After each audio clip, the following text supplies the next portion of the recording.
They said dreams were harmless echoes of memory, but Jonathan knew better. The night terrors were too vivid, too coordinated. He would wake up drenched in sweat, heart-pounding fists clenched like he had just survived a war zone. Yet there were no battles in his life. He was a linguistics professor, not a soldier, and yet night after night he found himself back on that burning plain, beneath skies that bled red, surrounded by shrieking creatures that moved with the logic of machines and the rage of beasts. He barked orders in a language no one on Earth had ever spoken, and those around him obeyed, moving in perfect formation. Their weapons morphing shape mid-strike, their armor pulsating like it was alive. And every time he awoke, it was not just fear gripping him, but a haunting familiarity, as if some hidden part of him had just returned home, and that terrified him more than anything else. Jonathan tried to dismiss it. He blamed stress, lack of sleep, perhaps too many late nights with ancient dialects, but then came the drawing scrawled onto his office whiteboard lines, circles, spirals, intersecting symbols that seemed random at first, until he noticed the repetitions. He didn't remember drawing them, but there they were every morning, more complex, more structured. One day, his colleague and longtime friend Dr. Claire Matthews, a neuroscientist specializing in cognitive mapping, stopped by and saw the patterns. She froze and stared for minutes, before whispering, "This looks like a neural command tree, not art." But instructions layered like a biological algorithm, intrigued and slightly alarmed. Claire offered to run a harmless neural scan on Jonathan at her lab, just to ease his mind. He agreed reluctantly, figuring it would confirm exhaustion. Instead, the scan revealed something else entirely, an unusual activation pattern deep within his prefrontal cortex, the part of the brain responsible for strategic planning and reflex conditioning firing.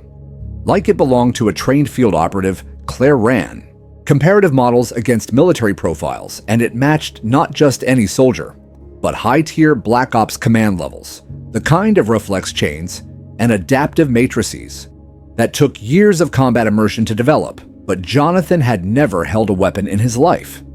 Something in his brain had been silently evolving without his knowledge, and worse, there was a secondary signal.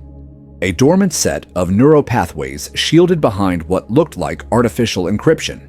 Not natural neural growth, but implanted code. Claire attempted to decode a fragment, and found herself facing an encryption pattern that was non-human in origin. So advanced, it couldn't have been developed on Earth. She submitted it anonymously to an experimental linguistic AI hosted by the European Space Alliance, curious about the symbol structures. The AI returned a partial match within hours. Then everything changed. The research network locked up, the access terminal disconnected remotely, and within the next day, 2 men in charcoal suits with no names, no IDs arrived at Claire's lab, asking only one question: who sent the forbidden signal? Claire said nothing. She warned Jonathan to stop digging, to walk away from whatever this was, but it was too late. The next night, Jonathan dreamed again, only this time it was not a battlefield, but a sterile white room high above a planet he did not recognize, where tall humanoid beings with translucent skin and metallic eyes observed him speaking in calm clinical tones about subject E7-R31D, the most stable variant of the Series 7 prototypes.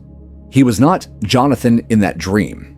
He was an asset, created, enhanced, modified, and then stored. And when he awoke, he was standing over a desk, with pen in hand, having drawn a blueprint for something he had never seen before.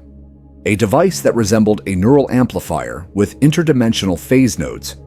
He didn't even understand the terms fully, and yet he had mapped them in perfect technical detail. Claire reviewed the sketches, and her face turned white. "This is a transmitter," she said, "but not like anything. We know it emits on frequencies that don't exist in standard physics, and it uses the brain as a generator. This thing could send thoughts across galaxies in the right conditions." They destroyed the sketches, but something had already triggered far from Earth in the black silence beyond the Orion Belt. An ancient AI buried in an abandoned deep space surveillance station detected a match to a long dormant warning flag. The signal patterns were precise, unmistakable, and they matched one entity classified long ago under threat level, infinite, uncontained, bioweapon species. Code designation Humanity. The AI reactivated subroutines centuries old, its synthetic voice whispering in the void target location. Earth anomaly class breach level, critical, awaiting protocol confirmation, but there was no one left to confirm the protocols. The creators were gone and the locks had rusted, but the signal was live and someone or something was waking up back on Earth. Jonathan began to feel changes, subtle but undeniable. Heightened senses, muscle density increase, flashes of memories that were not his memories of techniques, tactics, strategies, alien environments that seemed familiar. Claire suggested full isolation, but Jonathan refused. Instead, he recorded everything, traced every flash, every dream, and came to a terrifying realization. The dreams were not dreams, they were recoveries. Memories reawakening like data being decrypted. The language he spoke was not made, it was remembered, and the strategies were not simulations. They were training protocols embedded deep within him like code. And for the first time, he understood he was not having a breakdown. He was a container being opened, and what lay inside was not meant for peace. He looked into the mirror and asked himself a question that chilled him more than all the rest. If I am the weapon, who built me? And what was I made to destroy? No answer, came only silence, and the faint pulsing hum of something deep in his skull, something that had waited centuries to be heard again, something that now whispered, Jonathan, the time has come. They said the mind was a fortress, but Jonathan had always thought that to be an exaggeration, that is, until his mind began to break open piece by piece, as the dreams took root and clawed at the edges of his sanity. Each night, he would wake up more disoriented than the last feeling, as if a part of him had been stolen and replaced by something far older, far more dangerous. It started with simple flashes, at first fragmented moments like the burst of light from an explosion, or the way a blade cut through the air, but then it began to take shape. The flashes turned into vivid scenes, whole memories of battles fought in alien landscapes amidst shrieking creatures who were part machine, part beast. They charged at him with the fury of 1,000 wars, and yet his body responded before his mind could even process what was happening. It was as if these were not just dreams, but memories of something that had happened to him in another time, another life. It was a war he had fought and won. And when he awoke from each of these visions, his muscles burned as though he had been through a training session more grueling than anything he had ever encountered in real life. The sensation was so real that it took him a while to realize that he was not just having nightmares.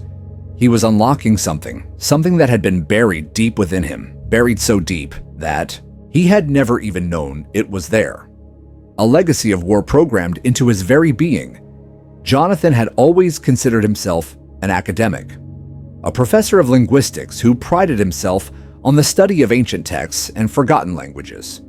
Yet now, he found himself unable to focus on anything but the recurring images of destruction and bloodshed that filled his dreams.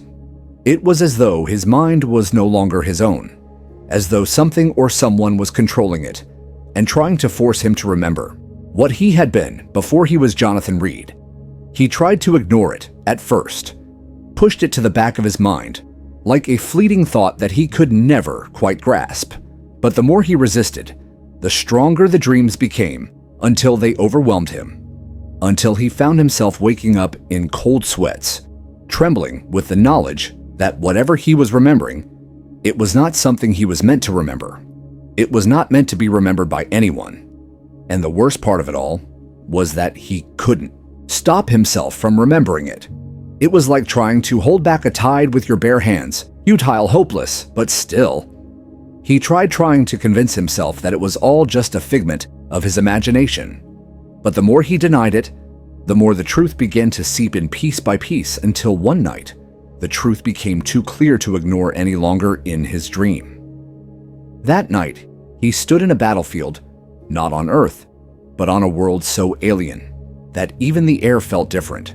His body was encased in armor that seemed to hum with power, and his hands gripped a weapon that was both foreign and familiar. At the same time, he was not alone. Around him were others. They were not humans, but their movements, their training, their efficiency in battle made it clear they were his comrades, and they followed his commands without question, without hesitation. It was then that he realized the truth. The full weight of it crashed down on him like a tidal wave. This was not a dream, this was a memory of something. He had been part of something he had been made to do. He was not just Jonathan Reed. He was Subject E7R31D, a part of a genetically engineered race, designed specifically for war, created by a species far beyond human understanding. They had given him the perfect body, the perfect mind for warfare, and had then sent him to fight battles that no human should ever have been part of. And it was not just him. There were others like him scattered across the galaxy, all with the same purpose, all with the same destiny. And when he awoke from that dream, the realization hit him like a hammer strike to the chest. He was not just a man, he was a weapon, and his purpose was not to live a quiet life of academic pursuits.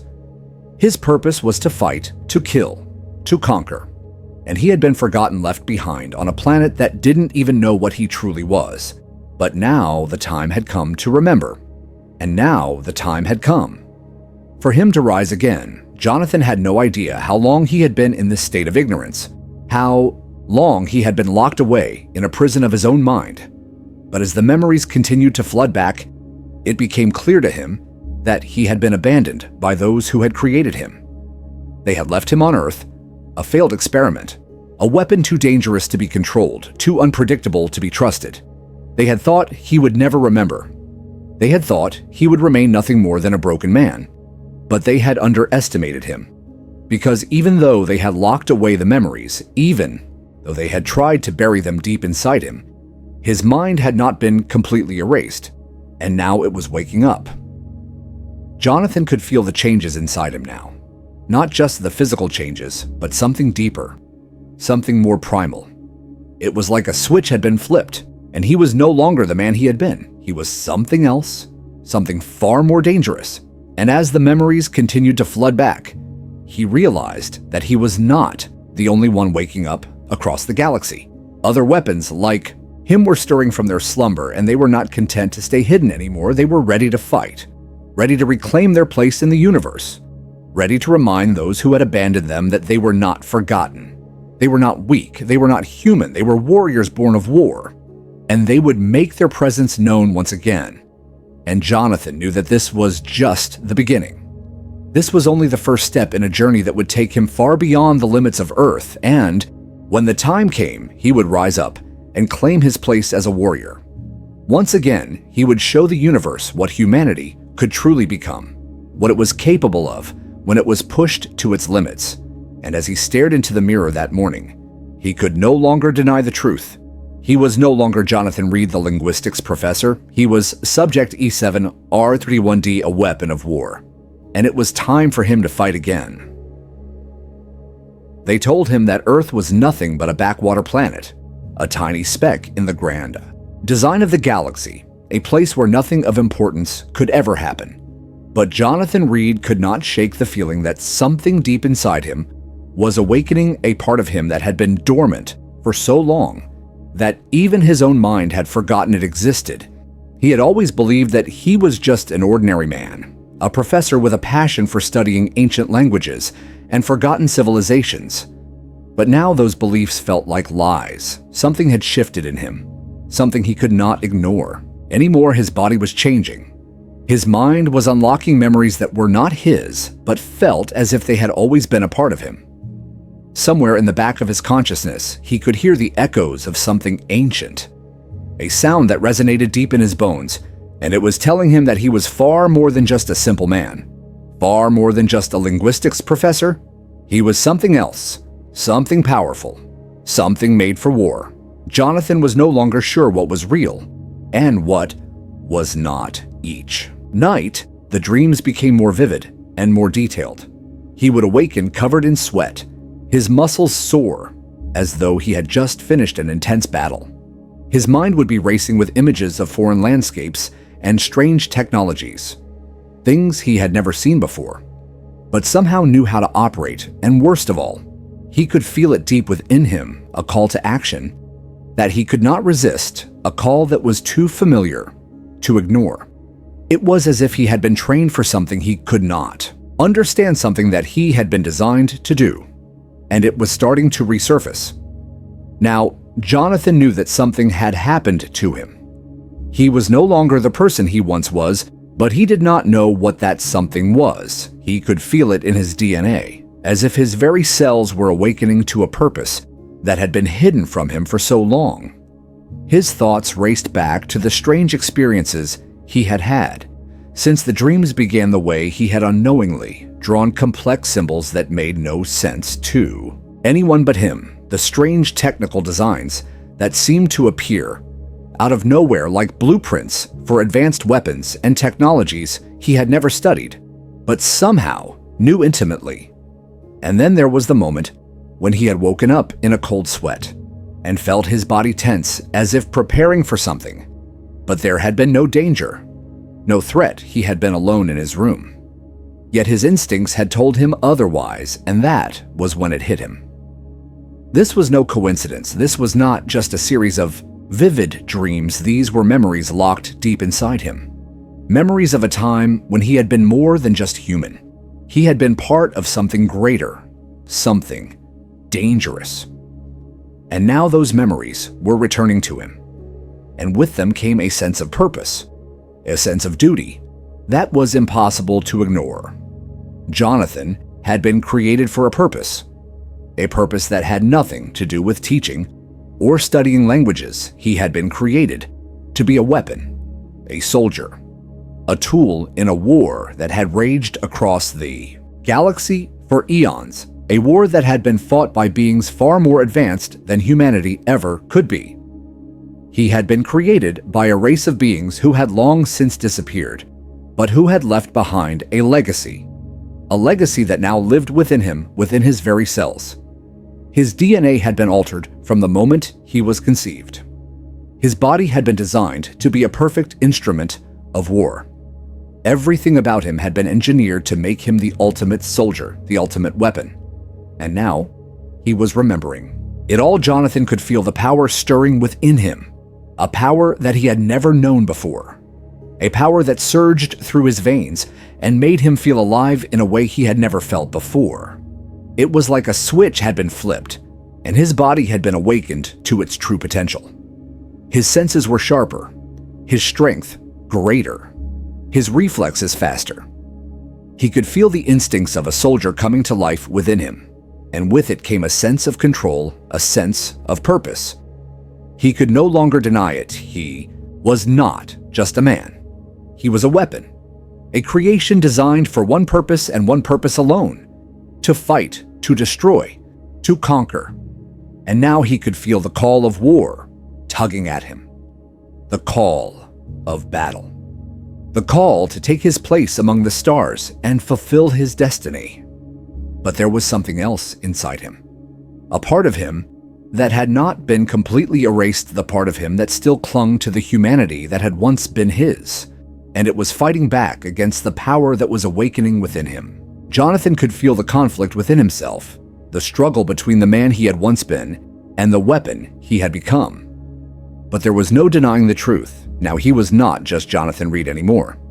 He was something far more dangerous. He was Subject E7R31D, a creation of war, a soldier forged for battle. And now that the memories were returning, now that the power was awakening, he could no longer ignore his true purpose. He was a weapon, and it was time for him to fulfill the destiny that had been written into his very DNA from the moment he had been created. He could feel the pull of war, the pull of conflict, the pull of the stars calling him to rise up and take his place among the greatest warriors the galaxy had ever known. But at the same time, he knew that he could not simply let go of the man he had once been. He could not simply turn off the part of him that still believed in peace, still believed in the possibility of something better. But deep down, he knew the war was coming, and he was going to be a part of it whether he was ready or not. There was no escaping the truth. Now, Jonathan Reed was no more. He was Subject E7R31D, a weapon of war, and it was time for him to rise again. They thought they could bury it. They thought that after centuries of isolation, Earth would remain a forgotten corner of the galaxy, a planet whose very existence would be erased from the minds of the greater galactic powers. But they had made a fatal mistake, because Jonathan Reed was still alive and with him lay the answer to a question that no one had dared to ask for millennia. What happens when a weapon designed for war is left behind and forgotten? What happens when a tool of destruction is left to evolve on its own without the guiding hand of those who created it? What happens when it is finally allowed to remember everything it was made to do and everything it was meant to destroy? Jonathan Reed was no longer the man he had been. He was not just a linguistics professor. He was something far more dangerous, far more powerful. He was a weapon, a soldier, a creation of a long-dead alien race, and his awakening was inevitable the day he had started remembering. The dreams had become more vivid and more detailed, and with each passing night, they revealed more of the truth. He could feel it now. His body was changing. His senses were sharpening. His strength was growing. Every cell in his body was screaming out for action. And the most terrifying part was that he could feel the pull of war deep within him. It wasn't just the memories that haunted him. It wasn't just the knowledge of what he had been made to do. It was the fact that his very DNA had been engineered to respond to conflict, to violence, to battle. He had been created for a purpose, and that purpose had been hidden from him for so long. But now he knew what that purpose was, and he could feel it calling to him. Like a siren song, he was a weapon designed for destruction, and it was time for him to fulfill that purpose. The aliens who had created him had thought they could hide their creations away on this backwater planet, that Earth would be nothing more than a prison where their weapon would be left to rot. But they had underestimated him. They had underestimated the resilience of humanity, the adaptability of a species that had survived on a world constantly on the edge of destruction. And now, Jonathan was waking up to the truth of what he was, and it terrified him. Because he knew what it meant. It meant that the moment he remembered everything, the moment the final piece of his programming fell into place, he would become something far worse than he had ever imagined.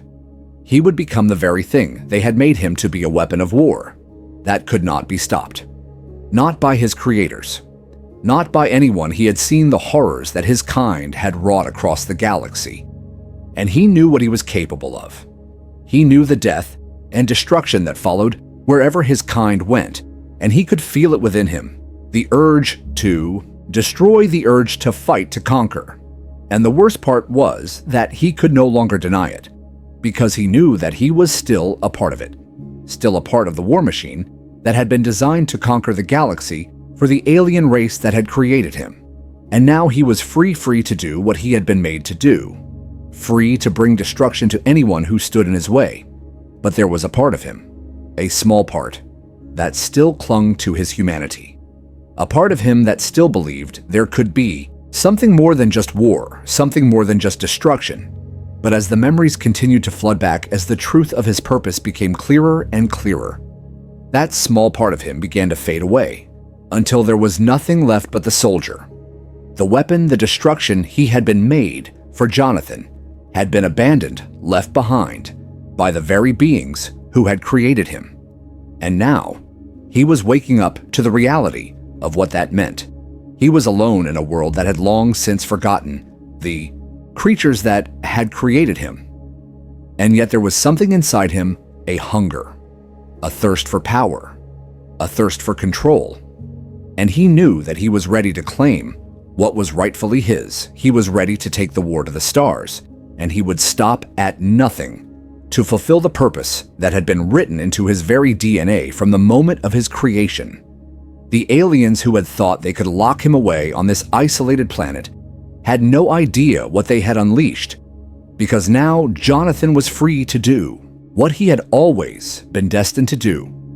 And that terrified him more than anything else, because once he remembered everything, once he fully understood his power, there would be no stopping him, and the galaxy would have no choice but to witness the rise of a weapon like no other. They had always told him that emotions were a weakness, something that clouded judgment, clouded purpose, but Jonathan could feel it now deep inside him. The truth that had been hidden away for so long, that emotions were not a weakness, they were his greatest strength. They were his weapon, his most powerful tool in the battles he had fought in the wars he had waged. Emotions had always been his greatest asset. He had learned that when he was on the battlefield, when his heart raced with adrenaline and fear, when his mind screamed with rage and sorrow, it wasn't a breakdown. It was a switch, a trigger that activated the true potential within him. And now he understood the full scope of what he was created to be. He wasn't just a soldier. He was a biological weapon engineered to harness the power of emotion itself. Emotion was not just something he felt, it was something he could control and use to enhance his abilities, to sharpen his reflexes, to make him faster, stronger, more precise, and more lethal than any of the soldiers he had ever faced in combat. But that was the thing about emotions. They were unpredictable. They didn't always obey logic or reason. They could make you reckless or vulnerable. They could lead you into situations where you would lose control. And that was the risk that had been taken when he had been designed as a weapon. A weapon that was supposed to be precise and deadly, yet fueled by the wild and uncontrollable force of human emotion. There had been no way to predict how it would play out, how it would manifest, how it would affect his actions in the heat of battle. But now Jonathan knew that he had been made for one purpose, and one purpose only: to use emotion to win wars, to make enemies fear him, not because of the technology or the weaponry he wielded, but because of the pure raw power of his emotions that he could unleash in a way no one else could replicate. Emotions were not just a human flaw, they were his strength, his edge. And now that he was aware of it, now that he knew how to use it, the full potential of his power was within his reach. But with that power came a heavy price, because now he knew that the very thing that made him so dangerous was also the thing that could bring him down if he lost control. If he let his emotions get the best of him, it could be his undoing. It could turn him into a liability rather than an asset. And that was the balance he would have to strike, the delicate line between harnessing the power of emotion and not letting it consume him entirely. It was a line he was walking every moment, every day, as he navigated his new reality. The reality of being a weapon created for war, with no one to control him, no one to guide him, no one to keep him in check. And the more he tapped into this power, the more he realized that he was no longer just a pawn in someone else's game. He was the game now. He was the one with the power to decide his fate, the power to decide what he would do next, the power to destroy or to spare, the power to take life or to preserve it, the power to control the very force that had always been used against him, the force that had been harnessed and manipulated by others. And now it was his turn to use it for his own purpose, for his own survival. But there was a problem. A part of him still clung to the humanity that he had been born with, the humanity that had been stripped away from him by those who created him, the humanity that still lingered in his heart and soul. And every time he used his emotions as a weapon, every time he let that power flow through him, he could feel a piece of that humanity slipping away just a little bit more. And it terrified him, because he knew that if he lost that humanity entirely, if he became nothing but a machine, a tool of destruction without a soul, without compassion, without the ability to feel, then he would no longer be human. He would no longer be Jonathan Reed. He would be nothing more than an emotionless weapon, a mindless killer. And the thought of that terrified him more than any battle, any war, any enemy he had ever faced. He had been made to fight, to destroy, to conquer, but he was still a human being, and he couldn't let go of that, no matter how much he had been designed to be. more than human, no matter how much power he had within him. He still held on to that fragile part of himself that made him who he was, and as he stood there in the quiet of his own mind, feeling the weight of the power within him, feeling the tension between the man he had been and the weapon he had become, he realized that the greatest battle he would ever fight would not be against the enemies in the galaxy or the forces that sought to control him. It would be the battle inside himself, the battle to hold on to his humanity, to keep the emotions that made him who he was from consuming him entirely, the battle to be both the weapon and the man, the soldier and the human.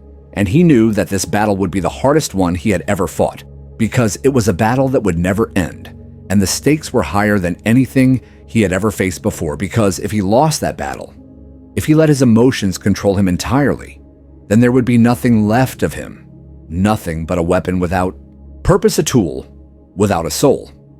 And that was something Jonathan Reed would never allow to happen, no matter what it cost him, no matter what he had to do, to hold on to the one thing that made him human, his ability to feel. They had all underestimated him. They had thought that by leaving him on Earth, they could erase him from the galaxy's memory. They had thought that by isolating him from the rest of the universe, they could bury the weapon they had created. But they were wrong, because Jonathan Reed was still alive. And with every day that passed, he was remembering more of what he was, what they had made him, and what he had been designed to do. And the more he remembered, the more he understood the truth that had been buried deep inside him, the truth that no one had ever intended for him to uncover. But it was too late now. The truth was coming to the surface, and there was nothing anyone could do to stop it. He had been left on this planet abandoned because he was too dangerous, too unpredictable for the galaxy's peacekeepers to control. But they had forgotten something important about humanity. They had forgotten that humans were adaptable, that they could survive in the most hostile of environments and make it their own. Earth had not been a prison for him. It had been a crucible, a place where his mind and body had been forged into something that the universe had never seen before. And now that he was waking up to his true potential, he could feel the changes happening inside him. The power that had been dormant for so long was beginning to stir, and Jonathan knew that it wasn't just his memories returning. It wasn't just his physical abilities being enhanced. It was something deeper, something primal, that was awakening within him. The essence of what he had been made to be, the tool of destruction that had been locked away. But now the lock was beginning to fail, and he could feel the chains breaking apart, piece by piece. And soon, he would be free. Soon, he would be able to do what he had been created to do, and no one in the galaxy would be able to stop him. Not the peacekeepers, not the other races, not even the beings who had made him. They had thought they could abandon him on this planet. They had thought they could forget about him. But they were wrong. He was no longer the human they had left behind. No longer the naive creature who had been tricked into believing he was something simple. He was something more. Something that had been built for war, for conflict, and for domination. And now, he would take back what had been taken from him. He would reclaim his place in the universe, and he would make them remember what they had created, what they had abandoned. Jonathan Reed was no longer the same man he had been. He had evolved. He had awakened to his true self. And now there was no going back. There was no denying the purpose that had been embedded in his very DNA from the moment of his creation. He was a weapon, and the universe would soon understand the true power of what they had unleashed. He had been abandoned because he was too dangerous, but they had made a mistake. They had forgotten that he was a human, and that meant he could adapt, he could grow, and he would rise again. And when the time came, he would bring the war to them. He would bring the chaos to the galaxy that had once feared him. And the only thing that remained to be seen was how they would respond when the weapon they had left behind came back to claim what was his. And Jonathan knew it would be nothing like they expected. They thought they could hide him away. They thought they could leave him behind. But they had underestimated him. They had underestimated humanity, and now the time had come for him to remind them of the one thing they had forgotten. He was a weapon, a creation of war, and he would never again be silenced. never again be ignored. They had forgotten about him. They had left him behind and thought he was nothing more than a failed experiment, something that could be discarded and ignored, forgotten in the distant reaches of the galaxy. But they had made one fatal mistake. They had underestimated what he was, what they had created, what they had hidden deep within him. The truth was not that he had been left alone on Earth because he was a mistake or a failure, but because he was far too dangerous, too unpredictable to be controlled by the very beings who had created him. And when Jonathan Reed realized what he truly was, when the last remnants of his humanity began to fade away, he understood that he was no longer just a man. He was something much darker, something much more terrifying. He was a weapon, and he had been abandoned because he was the one thing that could bring the entire galaxy to its knees. The memories were returning now, and with each new memory came a surge of power, a rush of adrenaline that made his heart beat faster and his mind sharper. He could feel it in his muscles, in his bones, in the very core of his being. Something deep inside him that had been dormant for so long was finally waking up, something that had been designed for a single purpose: war, destruction, and conquest. And now that purpose was rising again like a storm on the horizon, a force that could not be stopped. He had been left behind because the aliens who created him feared what he could become. They had hoped that by isolating him on Earth, they could keep him hidden away from the rest of the galaxy, keep him from ever remembering what he had been made to do. But now, he knew the truth, and the truth was terrifying. He had been created to be the ultimate weapon, a biological killing machine designed for a war that spanned across galaxies. A war that had been fought and won by those who had the power to create beings like him. And he had been left behind because even they had realized the danger of what they had unleashed. They had abandoned him because they knew that if he ever remembered his purpose, if he ever unlocked the full potential of what he was capable of, they would have no choice but to fear him, no choice but to confront the weapon they had created.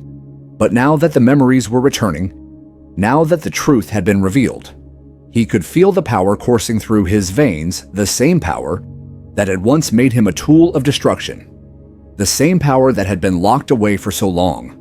But now, it was no longer a power he could control or contain. It was a power that was beginning to consume him, a power that was making him feel alive in a way he had never felt before. It was both exhilarating and terrifying at the same time. But there was no turning back now. There was no stopping it. The weapon had been activated, and now it was time for him to fulfill his purpose. The universe had long since forgotten about him, but he would make them remember. He would make them pay for abandoning him, for leaving him to rot on a planet that was no more than a blip on the galactic map. And now, as he stood there in the quiet of the night, feeling the power building within him, he knew that there was nothing he could do to stop it. Nothing that could hold him back from the destruction he was about to unleash on the universe. Because he was no longer just a man. He was Subject E7R31D, a creation of war, and his time had come. It wasn't just the memories that were flooding back. It was the truth of who he was, who he had always been, and what he had been created to do. And now that he remembered it all, there was nothing left to hold him back. Nothing left to stop him from becoming the weapon he was destined to be. The weapon they had always feared. And it wasn't just a matter of remembering the past. It was a matter of embracing it, accepting what he had become, and using it to destroy everyone who had ever wronged him, everyone who had ever thought they could control him or contain him. Because now he was in control, and he would stop at nothing to make the universe bow to him, to recognize the power he wielded and the terror he could bring with just a thought, with just a flick of his will. Because the truth was, he was no longer just Jonathan Reed. He was the culmination of all their fears, all their regrets, all their mistakes, and he would make them pay for it. He would make them see the true face of the weapon they had abandoned, and he would show them just how wrong they were to think they could leave him behind. The universe would never forget him again. They had called him a myth, a legend of old. They said humans were no threat to the galactic, powers no more than pests, to be crushed under the heel of the Empire. They had seen them fight primitive wars with crude weapons and waged useless battles that destroyed only their own resources. They believed that humanity would never rise to the level of the advanced civilizations that spanned across the stars, that the Earthlings were nothing more than a footnote in the history of the galaxy. But that was before the fleet arrived, before they saw what humanity could truly do, and when that fleet appeared on the horizon, their assumptions crumbled in an instant.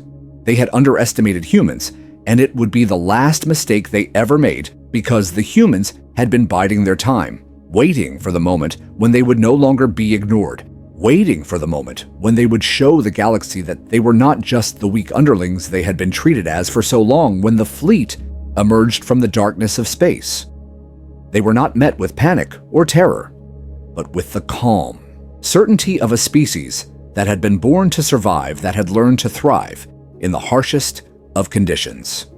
The ships were not like the others that had come before them, sleek and fast, but powerful. In their own way, their technology was a reflection of their ingenuity, not the advanced weapons of their enemies, but the sheer will to adapt to any challenge thrown at them. The human fleet arrived not to conquer, but to show that they could fight and win. When faced with overwhelming odds, they arrived, not as invaders, but as a force to be reckoned with, one that could not be ignored, one that would not back down, one that would not fall before the might of the galactic powers. They had come to show that humanity was no longer just a pawn in the game of the universe, no longer something to be dismissed or dismissed as insignificant. No, they were a force in their own right, and their arrival marked the beginning of a new chapter in galactic history, a chapter where humanity would no longer be a footnote. They would take their place at the table of the stars, and their name would be remembered as one that changed the course of history. They had come to prove something not just to their enemies, but to themselves, that they were not just a species to be forgotten. They were survivors, they were warriors, and they would no longer be treated as anything less than the powerful force that they were. And when they made their presence known, the galaxy would tremble, for they would no longer let themselves be seen as weak or insignificant. They would rise and claim their rightful place in the cosmos, and anyone who dared to stand in their way would soon learn what humanity was capable of when pushed to the brink, when they had nothing left to lose and everything to gain. They would make the galaxy realize that humans were not to be underestimated, that they were no longer the timid creatures that had once been seen as a weak and primitive species. They were a force that had been forged in the fires of war, in the crucible of survival, and now they would take their place as the greatest power in the galaxy, one that no one could ignore, one that no one would dare challenge again, because the galaxy had underestimated them. And that was the last mistake they would ever make, because humanity had arrived and the galaxy would never be the same again.